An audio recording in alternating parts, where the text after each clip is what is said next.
जम्मू और कश्मीर के उप राज्यपाल गिरीश चंद्र मुर्मू ने अपने पद से इस्तीफा दे दिया है। उनका इस्तीफा स्वीकार कर लिया गया। अब मनोज सिन्हा जम्मू कश्मीर के नए उपराज्यपाल होंगे।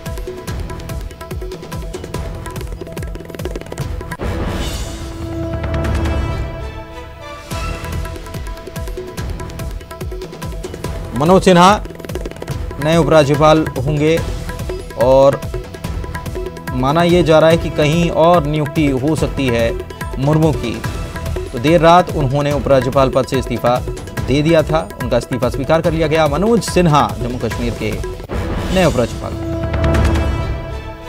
चलिए आगे बढ़ते हैं। रायपुर से खबर आपको बता दें, प्रदेश में कोरोना का कहर जारी है। 24 घंटे में 205 नए मरीज मिले हैं और रायपुर में ही अकेले 83 मामले सामने आए हैं। प्रदेश में अब तक कोरोना के 10,407 मामले हो चुके हैं। कल 258 मरीज डिस्चार्ज किए गए थे। ऐसे में एक्टिव मरीजों की संख्या अब पूरे प्रदेश में 2,465 है।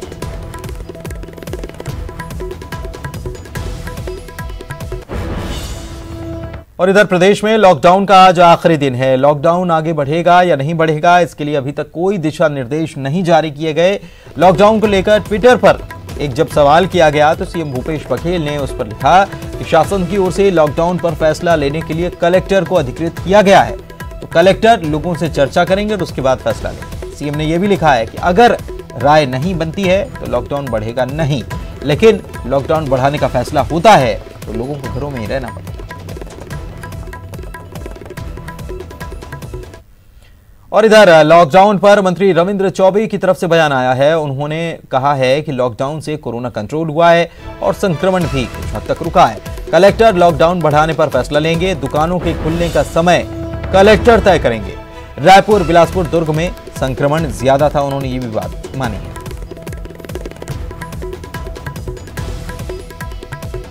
शहरों में विशेष रूप से कुछ ज्यादा ही थी, तो जिलाध्यक्षों को हमने अधिकृत किया हुआ है कि परिस्थितियों को देख करके वो अब निर्णय लेंगे कि लॉकडाउन को जारी रखा जाए या नहीं रखा जाए, और नहीं रखा जाए तो दुकानें कब खुलेंगी, कौन सी दुकानें मॉर्निंग आवर में रहेंगी, कौन सी दुकानें 12 बजे तक रहेंगी, शाम को कौन सी दुकानें खुलेंगी, आड इवेंट पे आधार पे भी कोई दुकानें आप खोल सकते हैं।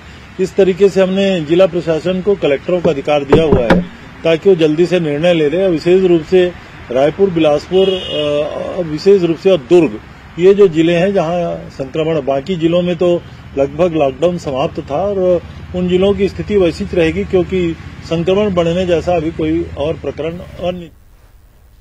ममता लांजेवार हमारी सहयोगी हमारे साथ लाइव जुड़ चुकी हैं, उनके पास चलते हैं, उनसे जानते हैं। ममता, एक तरफ मामले लगातार सामने आ रहे हैं, मामले एक बार फिर से बढ़े हैं, 200 से ज़्यादा फिर से मामले सामने आए, लेकिन सरकार का ये भी मानना है कि लॉकडाउन की वजह से कहीं ना कहीं इसमें ब्रेक लगा है कोरोना के संक्रमण फैलने में।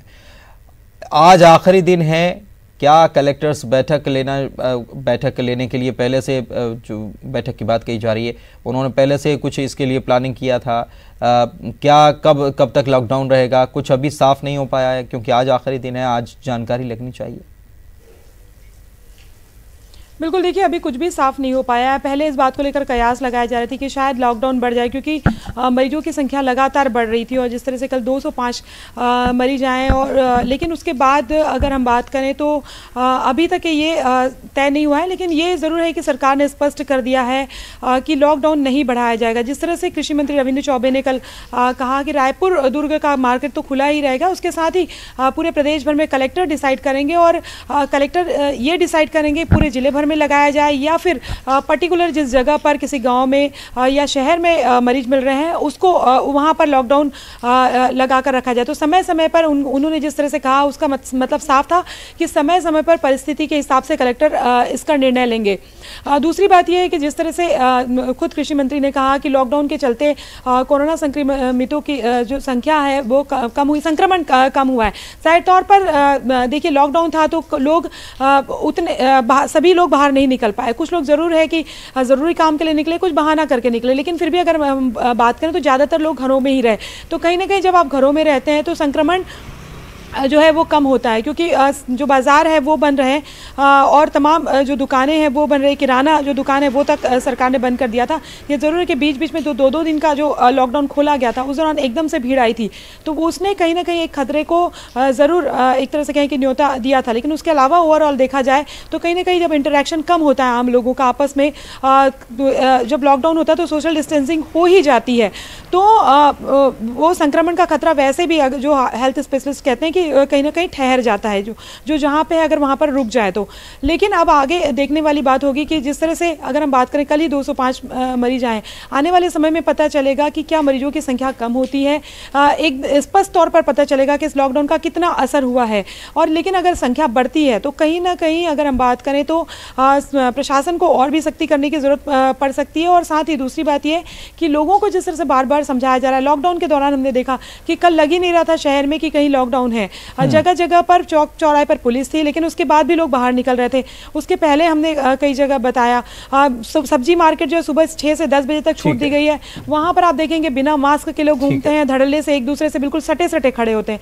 तो अवेयरनेस भी जरूरी है, लोगों को स्वस्फूर्त करना पड़ेगा। सरकार आपको कितनी सुविधा दे पाती है ये भविष्य की बात है या कि ये कहने वाली बात है, लेकिन खुद की अगर जान बचानी है तो खुद के साथ सख्ती करनी होगी। बिल्कुल लोगों को खुद को सजग होना पड़ेगा, लोगों को खुद को समझना पड़ेगा। सरकार आखिर कब तक, लॉकडाउन भी कब तक किया जा सकता है? लोग अगर सोशल डिस्टेंसिंग का पालन करेंगे तो उसका ये उपाय है कि संक्रमण से बचा जा सके। शुक्रिया आपका ममता। इसके चलिए खबरों में आगे बढ़ते हैं। सीएम भूपेश बघेल ने सामाजिक सुरक्षा योजना का कल शुभारंभ किया। इसके तहत तेंदुपत्ता जमा करने वालों के लिए शहीद महेंद्र कर्मा तेंदुपत्ता सामाजिक सुरक्षा योजना लॉन्च की गई। इसका प्रदेश के करीब 12,50,000 तेंदुपत्ता जमा करने वाले परिवारों को लाभ मिलेगा। इसके तहत तेंदुपत्ता संग्राहक परिवार के मुखिया की 50 साल से कम आयु में मृत्यु होने पर 2 लाख रुपए की सहायता दी जाएगी। पूर्ण विकलांगता पर 2 लाख रुपए और आंशिक विकलांगता पर भी 2 लाख रुपए दिए जाएंगे।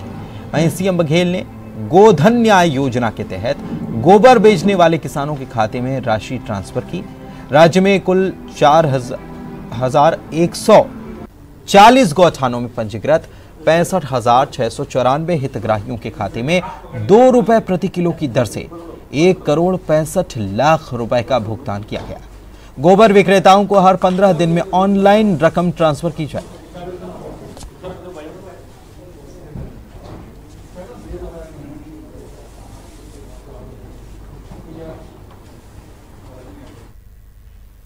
इधर बीजापुर में पुलिस ने मुठभेड़ में एक महिला नक्सली को ढेर कर दिया। पुलिस के मुताबिक डीआरजी, सीएएफ, सीआरपीएफ और कोबरा के जवानों की एक टुकड़ी इशुल नार और पुन्नूर के जंगल की तरफ रवाना हुई थी। इसी दौरान जंगल में नक्सलियों की प्लाटून नंबर 11 के साथ जवानों का आमना सामना हुआ। करीब आधे घंटे तक ये मुठभेड़ चलती रही। मुठभेड़ में सुरक्षा बलों को हावी होता देख नक्सली घरे जंगल का सहारा लेकर भाग गए। घटनास्थल की सर्चिंग करने पर जवानों को महिला नक्सली के शव के साथ ही भरमार बंदूक, डेटोनेटर और कारतूस बरामद।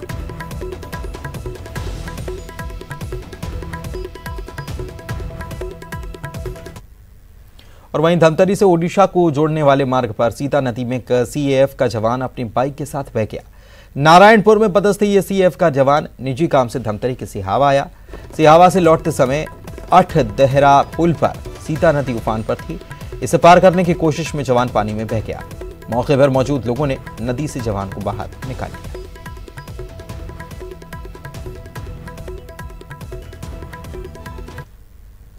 कोरबा के भिलाई खुर्द प्रशासन ने रेत उत्खनन के खिलाफ कार्रवाई की है।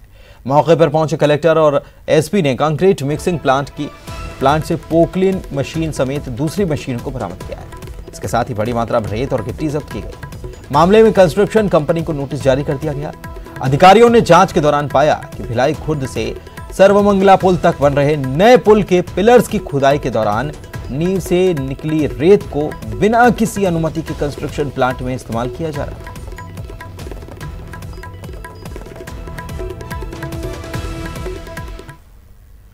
इधर कोरबा के न्यू कोरबा अस्पताल के तीसरे माले को सील कर दिया गया। 11 डॉक्टर समेत 50 से अधिक मेडिकल स्टाफ को होम क्वारंटीन किया गया। अस्पताल में कोरोना मरीज का इलाज हुआ था। प्रशासन ने एंडोस्कोपी और सोनोग्राफी सेंटर भी सील कर दिया है।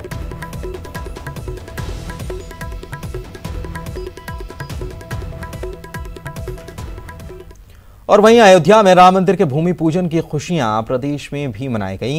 इस ऐतिहासिक मौके पर लोगों ने भगवान राम का भजन कीर्तन किया, दिए जलाए, आतिशबाजी की, उत्सव मनाया।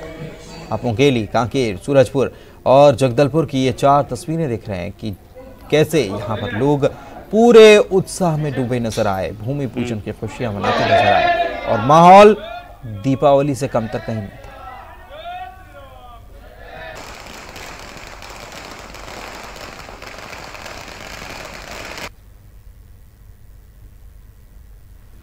इधर मुंगेली में राम मंदिर के भूमि पूजन को लेकर लोगों में जबरदस्त उत्साह दिखा है। यहाँ पर बीजेपी कार्यालय में भी जमकर खुशियां मनाई गई। बीजेपी कार्यकर्ताओं ने दिए जलाए, आतिशबाजी की।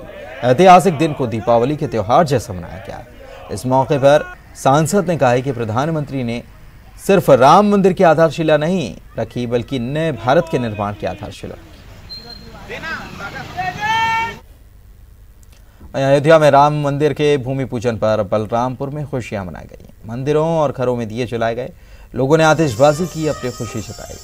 कुसमी के हनुमान मंदिर में लोग राम भजन में डूबकर आनंद करते हैं।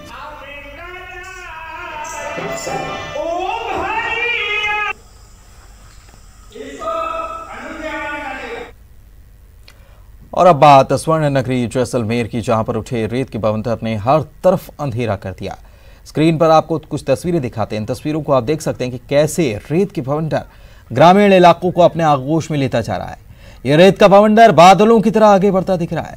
हालात ऐसे रहे कि लोगों को कुछ भी नजर नहीं आया। आपको बताएं कि जैसलमेर के नेड़ाई और चौधरिया गांव में यह रेत का तूफान उठा हुआ है, जो आगे बढ़ता जा रहा है।